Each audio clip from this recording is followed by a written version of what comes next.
How did I get into sustainable food procurement?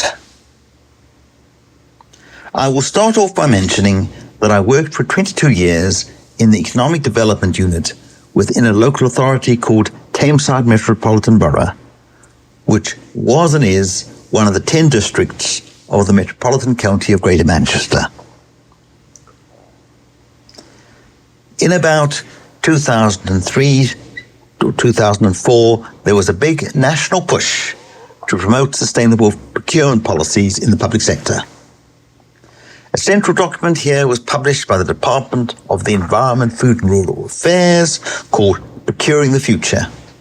And this was given a definition that encompassed ensuring the long-term well-being of the local economy and living environment of the whole planet. So you're looking after people's well-being, you're looking after the environment's well-being, you're looking after the whole world's well-being. So that was the national context. I was then on the third floor of the council offices at Tameside Metropolitan Borough Council, and then on the fifth floor, something called the Northwest Centre of Procurement Excellence was established, with a large grant from national government to promote procurement excellence amongst local authorities in the Northwest. Similar regional centres of excellence were established in every English region. It was actually, I think, some lobbying from senior management at our organisation that meant that the regional centre for excellence, which could have gone to any local authority in Greater Manchester or North West England, went to Tameside. I think with many things in life, there's a very large element of chance. So if the Centre of Excellence had been situated in Rochdale or Oldham or Bolton or Manchester, I would have been much more remote from it, and I might have been hardly aware of it. But in this case, it was 3 minutes walk away up 2 flights of steps. It was very active, doing all sorts of activities, and the discussion of sustainable procurement was a work stream. You could go to these meetings, which had people from local authorities all over the Northwest discussing the aspirations and the practical difficulties with accomplishing this. And 2 recent examples of this are that Cheshire East and Oldham have shut down their school catering organisations, and these catering organisations both had Food for Life Gold. So these were the strongest in North West England in terms of sustainable food procurement. The decision was taken by these local authorities to shut down their school catering organisations because the whole business environment had changed and rendered these organisations unviable. Too many schools were leaving the catering organisations, as had been made possible by a change in the law in 2011, which enabled individual schools to depart local authority catering organisations to bring in lower priced private caterers or take the catering in-house. I've been a witness as a researcher of drastic changes in policy. I've had the advantage that I've been looking at public food procurement policies since about 2006. In 2010, I retired from local government. I was given the opportunity to take a pension at the age of 55, and I chose to return to university and study sustainable food procurement policies at postgraduate level at Salford Business School, with Dr. Ioannis Polychronakis as my supervisor. I remember going to a seminar in Birmingham in July 2010, and this was led by a couple of civil servants. I think one was from the Department of Education, the other was from the Cabinet Office, and they had a fully worked out scheme for a national contract for public sector food. All public sector food procurement in England, maybe in the UK, but certainly in England, would be done through a national contract, and all the local authorities who had their own local arrangements, like Lancashire County Council and the rest, they would just be instructed to halt what they were doing and join the national contract. And I remember the seminar was quite lively. I recall one of the civil servants saying that the Ministry of Defence buying team thought They were just the people to actually take the lead on public food procurement. The Ministry of Defence, you might think, had enough challenges buying armoured fighting vehicles and nuclear submarines and aircraft carriers and cannon and artillery and rifles that they didn't really need to get involved with buying fruit and vegetables and meat and dairy products for schools. I remember the lady from Lancashire County Council got very outraged, saying that all they've been doing to support the local economy would be just wiped out if this went ahead. After I went to the seminar, I sent an email to the conference organisers saying, could I please have the PowerPoint notes that weren't on the web? I got a very sad email saying the whole thing had been scrapped, the team had been disbanded, nothing was going to happen. No, you can't have the PowerPoints. And I did actually interview one of the speakers about 3 years later, when by then he was working for a group of local authorities doing their food procurement. He said the whole thing was abandoned because they decided that you couldn't possibly have one contract covering all the very different requirements of the army, prisons, elderly people, and children. Policy zigzags in the United Kingdom. These are described in the first chapter of the book I co-edited, Sustainable Food Procurement, Legal, Social and Organisational Challenges.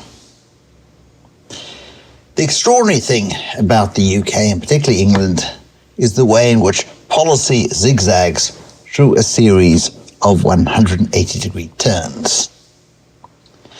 Margaret Thatcher, as you're well aware, did drastic things to school meals. She actually abolished the requirements of local authorities to provide a comprehensive school meal service. All they were required to do was to provide something for those poor children who were to get free school meals. And this need not be a cooked meal. It could be just sandwiches. And then Tony Blair, after a long campaign which was led by Jamie Oliver, we'll see that in the chapter of my book, decided to invest heavily in school meals, in new school meal standards, in funding local authorities to build new kitchens where the old ones had been shut down, generally in raising standards. So a massive change by the Labour government between about 2004 and 2010. Then the government changed in 2010 to a Conservative Liberal Democrat coalition. An immediate axe was taken to the extra funding. There had been a big subsidy for school meals, which had been introduced to encourage school catering organisations to improve standards. This was removed, and the general idea was to deregulate, to do away with school food standards and let schools have the freedom to do whatever they chose and not have bureaucracy from Whitehall interfering with what children ate.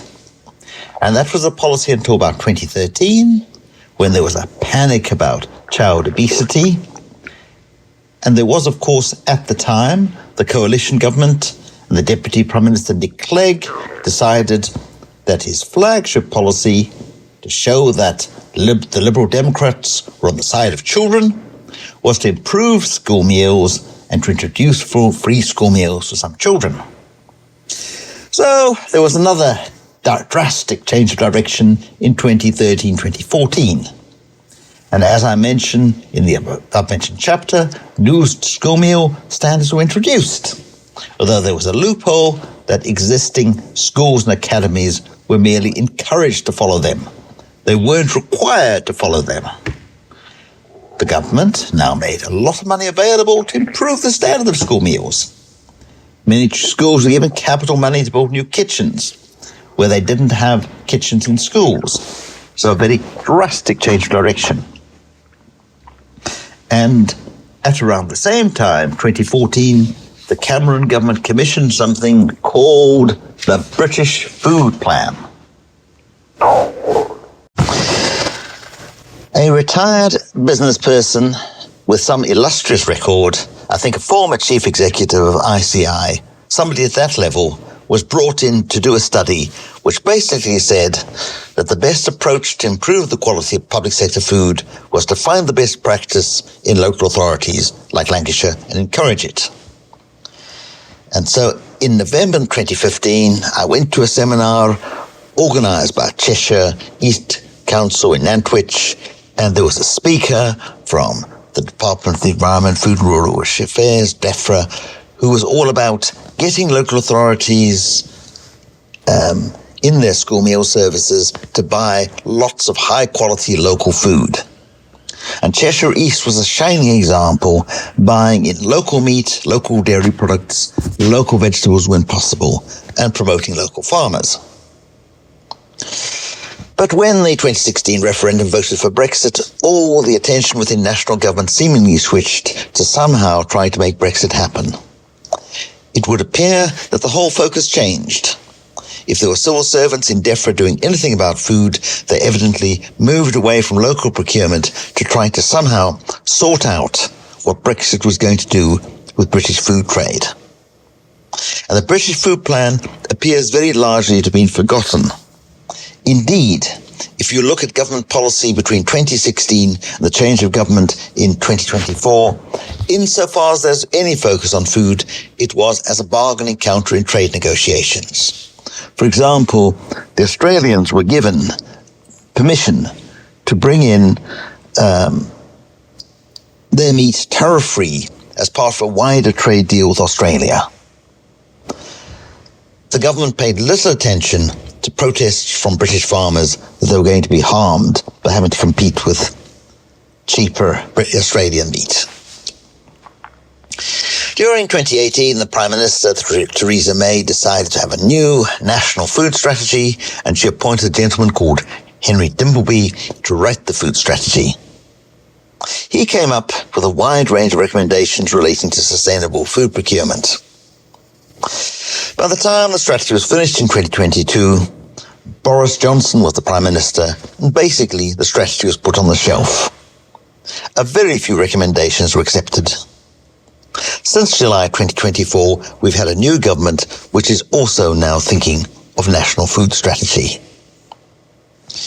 We now have a national food procurement contract which was first thought up several years ago and aspires to provide high-quality food to any public sector body. No information is presently available as to how many public sector organisations are using this contract.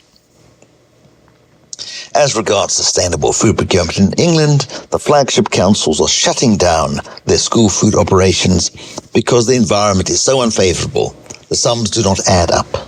The actual amount of public subsidy has continued to fall drastically in real terms, with inflation in staff costs, in energy costs, in food costs. The present government has made some money available for a school breakfast scheme. Budgets are extremely tight. This is indeed an interesting time which we are living through. My focus is not just on the UK. Not long after I retired from Tameside, I went to a seminar in Vienna organised by the Corpus Project. This was a European transnational research project. There have been many European transnational research projects which have done work in the field of sustainable food procurement. The projects receive funding for maybe 3 or 4 or 5 years, and then they complete their work. Then they have seminars to share information, and they write up reports of their findings. Just after I retired, I went to a conference in Vienna about sustainable food, and I could see clearly that there was a lot of activity in other European countries about public food. I was asked to give a presentation about the history of school food in the UK, and I must have given a good one because on the strength of it, I was invited to speak in Helsinki in October 2011. That was really the start of exploring what was happening in other European countries, because the other speaker at this conference in Helsinki was from Denmark, highlighting the achievements of Copenhagen, the capital. And of course, from going to Finland, I realized that the Finns were doing a great deal of work about sustainable food procurement, local procurement, organic procurement, and they translated a lot of the reports on their work into English, which was very helpful. In 2014, I went to a conference in Helsinki about sustainable food procurement. There were lots of people from Denmark, Finland, and Sweden, a couple of people from Norway, and a couple from Latvia. The common language for this conference was English. This was very helpful in giving me an overview of what was happening in the different countries. And now to talk about my PhD, comparing the UK with Denmark and Sweden. Prior to doing the PhD, I completed my MPhil thesis about school food in Northern England and North Wales in July 2014. And you've seen the article that I wrote that was based on the MPhil thesis, Stein and Procurement 2021, Sustainable Food Procurement, British School Catering in Swenson, Hunter, Schneider, Tartanak, Public Food Procurement for Sustainable Food Systems and Healthy Diets. Now, after I finished the MPhil, I could see that there was a lot going on in other European countries. And so I decided early in 2016 to do a PhD comparing the UK with Denmark and Sweden. I had to justify why the PhD should set out to compare these three countries. There are sustainable food procurement initiatives in all three countries. They take rather different shapes. There's been a big push for organic and public catering in both Denmark and Sweden, but in some respects the two countries are very different. In Sweden, there is very large public sector food operation because food is provided free to all children in schools and preschools. In Denmark, by contrast, most public catering is for elderly people. There's some provision of meals to preschool children and a very limited provision of school food. The Danish government is presently talking now about widening access to school food and is funding some pilot projects. As regards the scale of procurement, Sweden and Denmark are very different. Denmark decided in 2016 to introduce a national food procurement contract, although some local authorities still buy some products locally. Sweden, by contrast, has adopted a very decentralized approach. In Sweden, there are a lot of very small local authorities. And you might have 5 local authorities doing procurement together, but the total population covered might be no more than 100,000. You can compare this with the United Kingdom, where on the one hand you have a council like Lancashire doing procurement for 550 schools and around 2 million plus people, so large-scale local authority procurements, and some national or regional deals like Yorkshire Procurement Organisation. And then, on the other hand, you've got individual schools trying to do their own thing, which, it has to be said, is not always a good idea.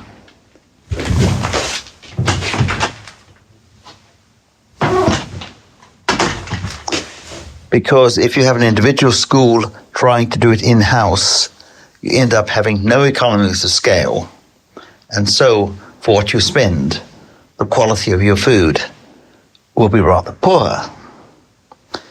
And these points are discussed further in Chapter 3 of the book I co-edited, Sustainable Food Procurement, Legal, Social and Organizational Challenges.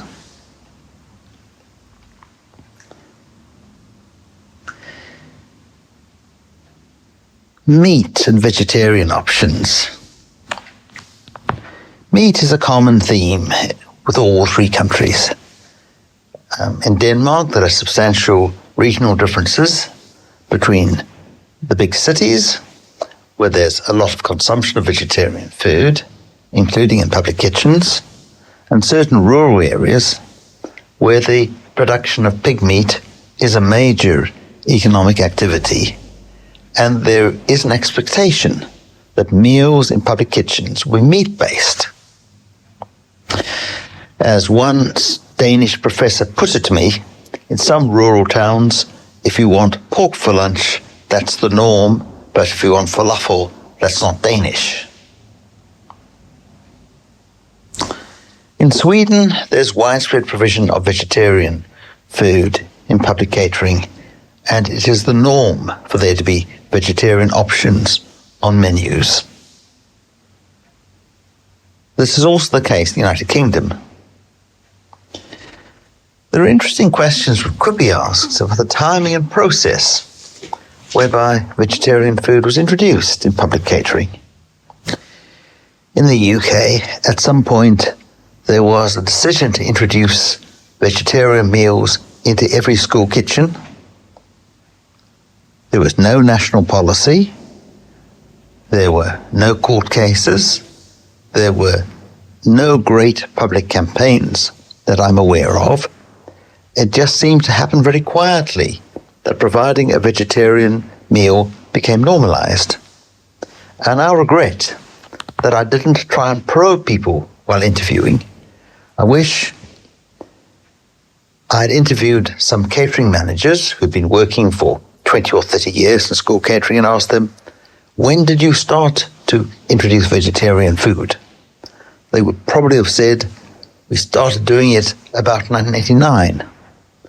But if I do get the chance to interview a few more people, I will ask them about it. The challenges of interviewing practitioners. Interviewing catering managers is not easy. If they're willing, they can give you an hour and they can tell you a great deal in that time. But if they're responsible for 500 kitchens, and there's a crisis in one of those kitchens, and they need an hour to sort it out, finding the time to talk to a researcher is not necessarily so easy. And of course, particularly in England, school catering managers are operating in an increasingly pressured climate whereby everybody is wondering if they're going to be privatized at some point. And if you're talking to a researcher, who is to say this researcher doesn't have a bosom buddy who's running a private catering company? You might actually divulge something about your catering organization which could be used against you.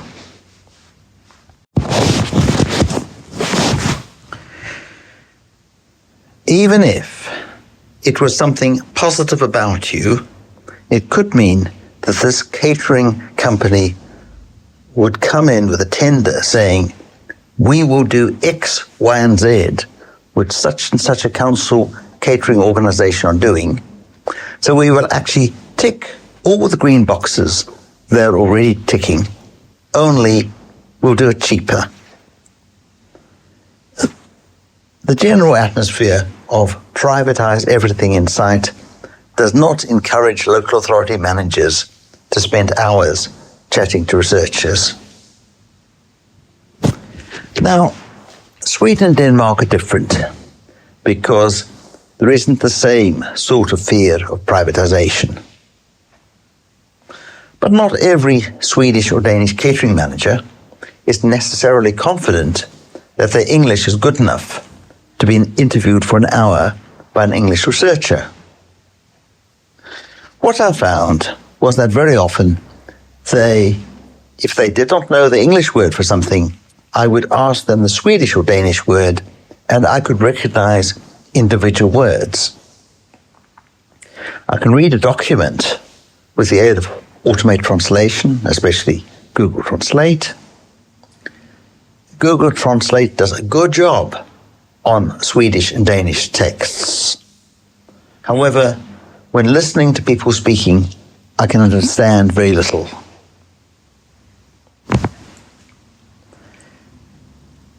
Looking at public food procurement in several countries is endlessly interesting because each country is doing it differently and different cities in the same country are doing it differently. For example, in Norway, for the last 4 or 5 years, the Norwegian government has had a policy of introducing free school meals for all children, but it has been slow to implement it. There have been a series of studies, reviews, and working parties. I think where things are up to with free school meals in Norway is that if there isn't a change of government at the next election, then the present government will eventually introduce them. Policies can make strange bedfellows. At almost exactly the same time, 2 countries next to each other made a decision to introduce free school meals. One of them was Norway, and the other was Russia. And with hindsight, you could perhaps see that Vladimir Putin, during 2021, was preparing for certain foreign policy initiatives, and he might have thought that introducing free school meals might be something which would cement popular support for the government. Exactly how this policy has been implemented, though, I have no idea because I've not been looking. For the foreseeable future, it will not be possible to do research fieldwork in Russia.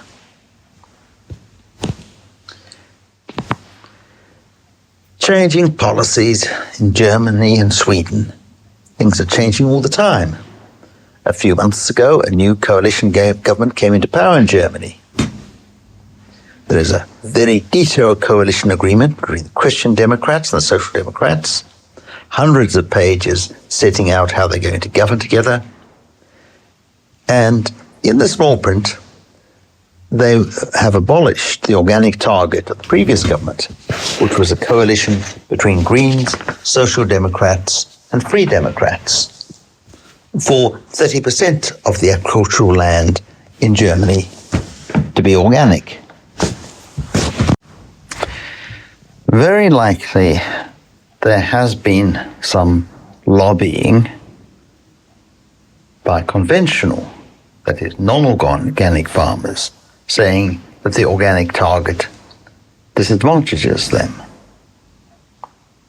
I understand that in Germany there's still an aspiration to increase the percentage of organic food in public kitchens. Now in Norway, the government has just announced the target that 10% of agricultural land in Norway should be organic by 2030. A much lower target than the 30% in Germany, but nonetheless, the Norwegian organic lobby would regard any sort of target as being positive. Norwegian organic organizations are now saying that really there should be a target percentage of organic food in public kitchens, as there is in Finland and there was in Sweden until recently. The new government in Sweden had just abolished the previous 60% organic target for public kitchens. So public policy is changing all the time. A couple of years ago, the Swedish government introduced quite an elaborate system for measuring both organic and Swedish food in public kitchens in great detail called Silo, and you can download very detailed statistics for every municipality in Sweden from the website. But the funding for the organization which has been running this has run out, so who knows whether that will continue. Research methods. I've made extensive use of Google search engine and of Google Translate, which is a very useful tool. And what you can also do is you come across certain websites where there's evidently a newsletter which might be relevant to you, and you can sign up for that.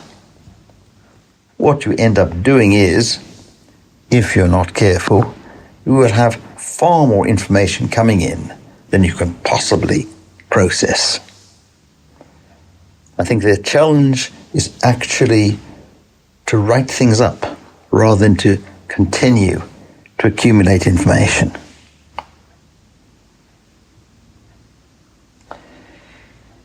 Historical context and citizen campaigns.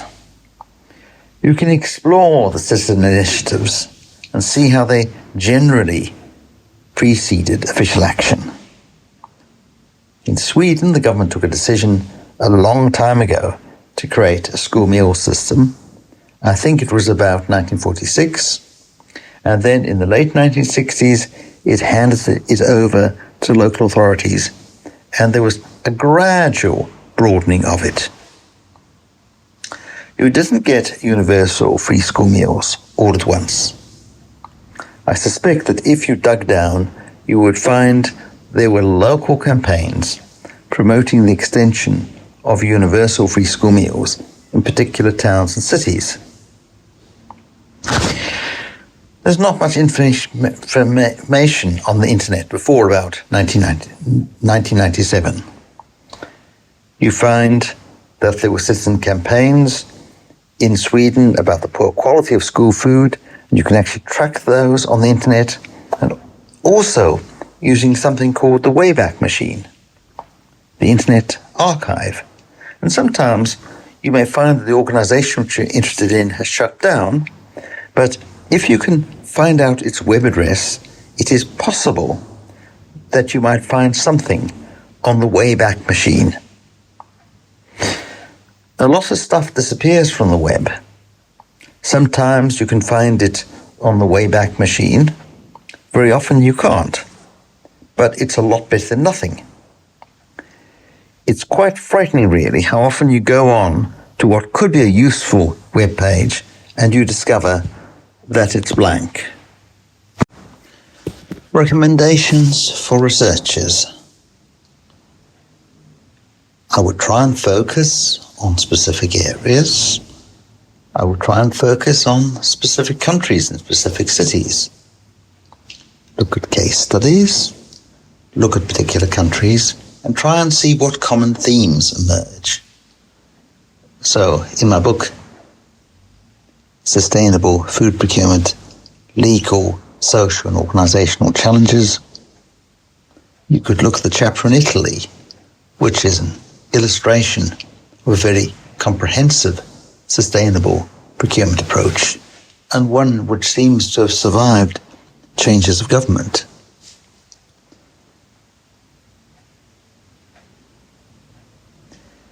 That is an interesting question, that these things can be a political football to some extent. You have, for example, in Sweden, political discussion on party lines about whether you should have meat-free days in public catering. We want to try to understand what the actual different stances taken by different political parties are, but of course, there's also common ground. Influential models of sustainable procurement. Some countries are much more influential than others. The example of Copenhagen is talked about endlessly because Copenhagen has had a very conscious effort to promote itself as a sustainable procurement centre. The actual achievements of some Swedish cities are just as impressive as Copenhagen, but they've not been publicised in the same way.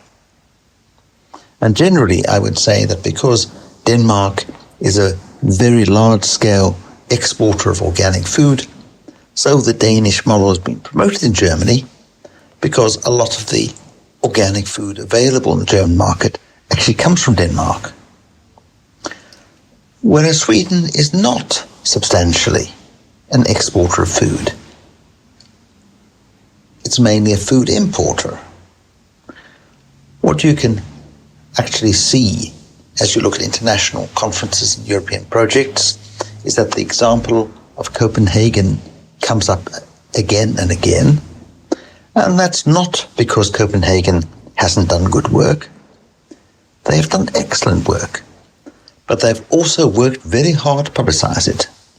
And so you have a House of Food in Berlin, which is explicitly modeled on the Copenhagen House of Food, promoting organic food in public kitchens.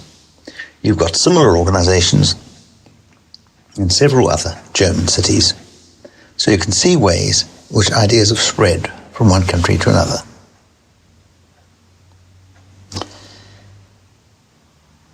Now, public publishing with the Food and Agricultural Organization, the FAO, the United Nations Food and Agriculture Organization, very kindly agreed to publish our chapter, which summarizes the findings of the MPhil, examining school catering in the north of England, North Wales, Stein and Procurement, sustainable food procurement in British school catering. This one of about 60 chapters in the second volume of a 2-volume compilation. Swenson, Hunter, Schneider, and Tartanak, editors, Public Food Procurement for Sustainable Food Systems and Healthy Diet.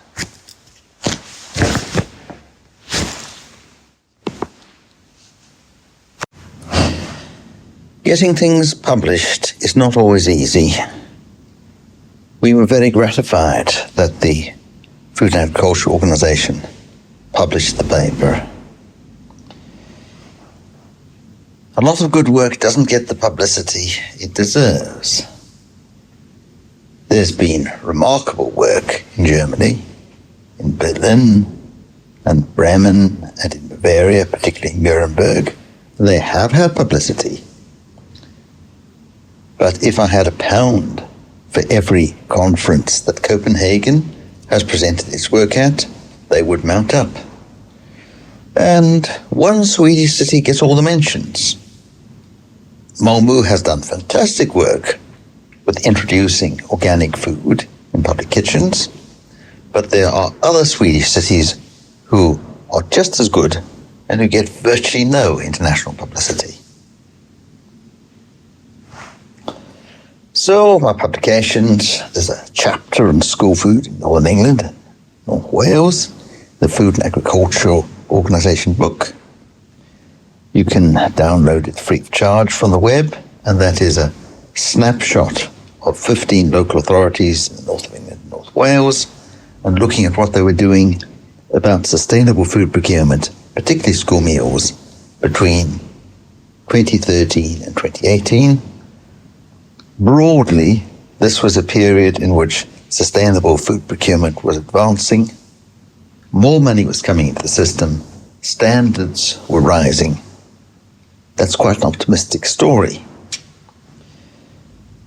Then there's the book, Sustainable Food Procurement, Legal, Social and Organizational Challenges.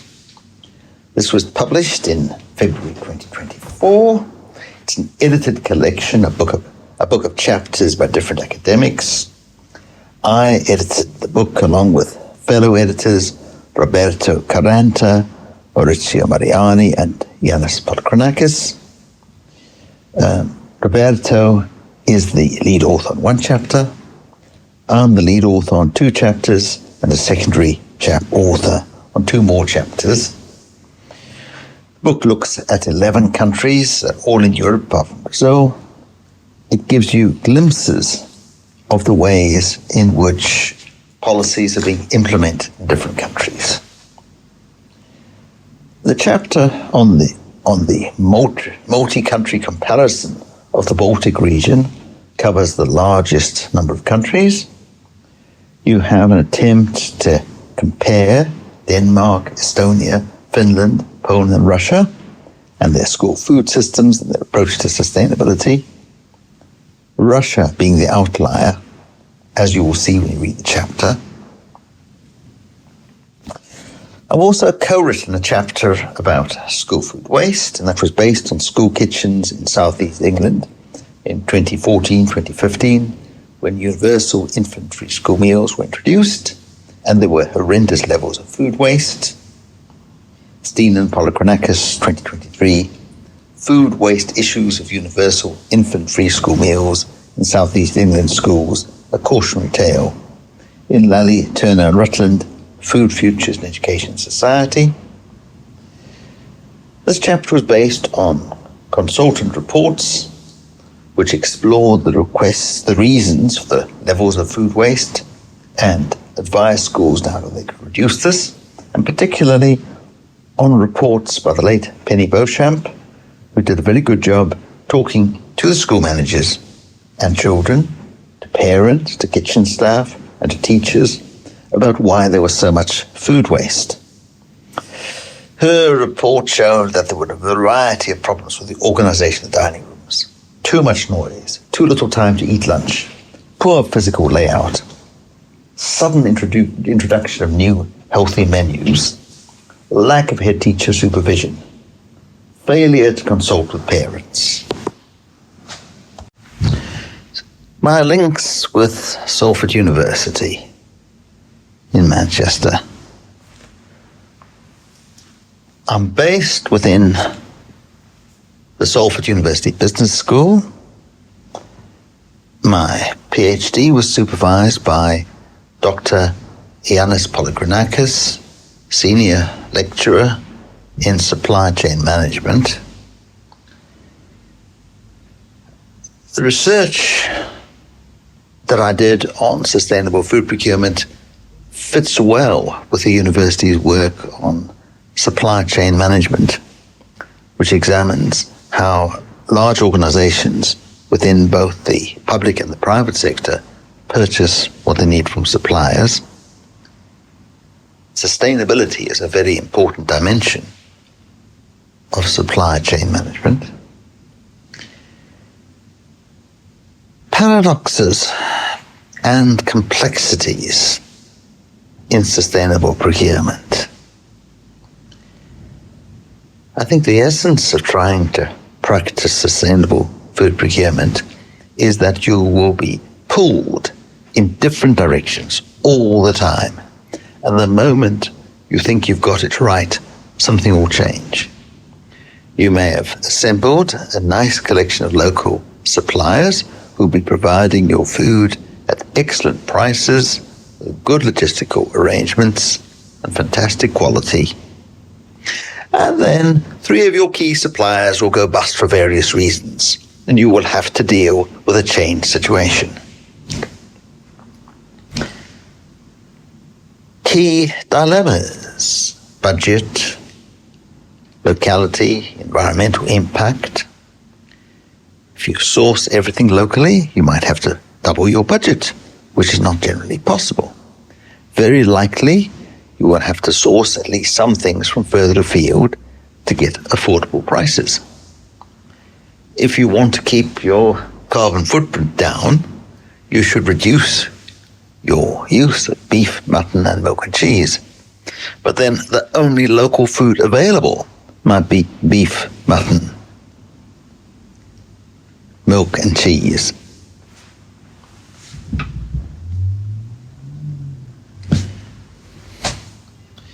If you go around Greater Manchester or Lancashire, there are sheep everywhere. You can't have a more local product in many parts than sheep meat. Whether the sheep actually have any economic value is another question, because not many people want to buy the wool or the meat. I was informed by one local authority catering manager that he would not serve sheep meat in his school kitchens because the children refused to eat it. The organic versus local dilemma. In terms of organic, it is almost indisputable that it's better for the environment.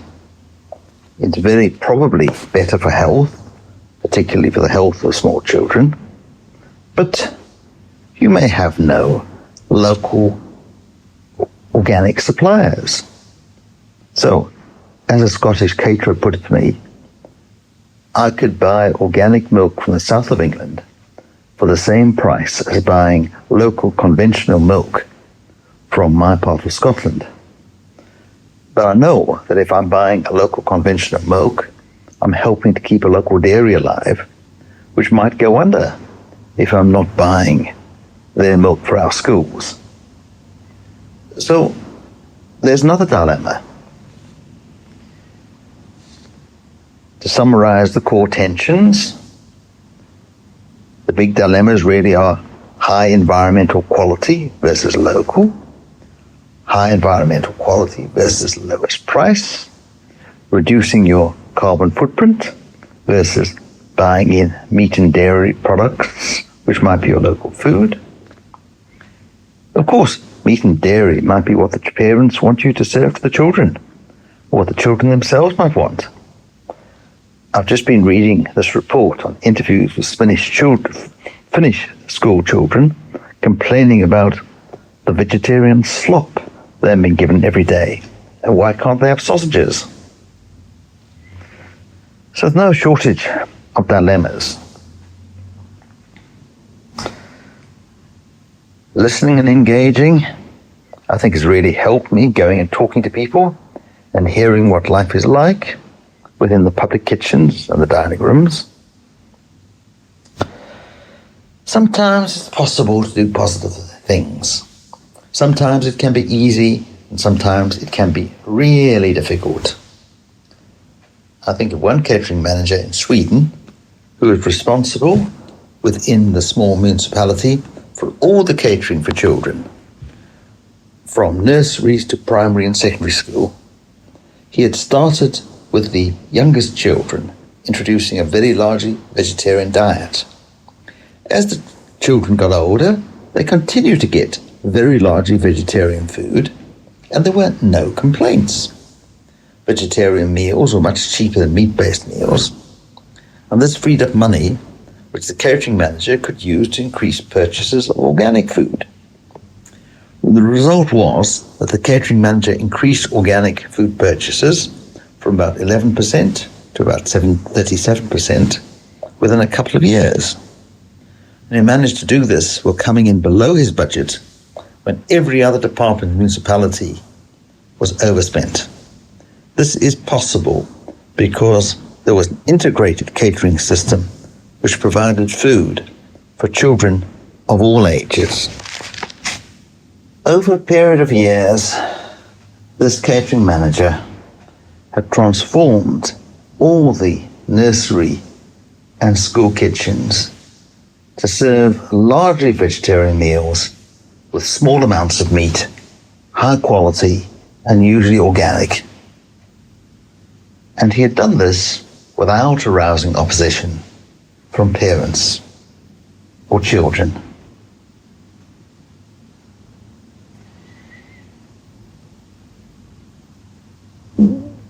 A proposed study on dietary change. There was an era when for most people meat was not a feature of every meal throughout the week. It was served maybe once or twice a week. A book which, if it doesn't exist, ought to exist, would be trying to trace the way in which diet changed in England and Scotland between about 1910 and 2000, whenever peak meat was reached. Somebody might already have done this. I'd like to see a popular account drawing on many people's research on how did you get this change in diet.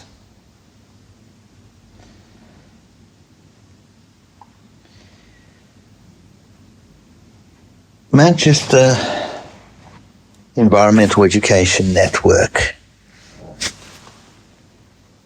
I've been a trustee of Manchester Environmental Education Network, or MEAN,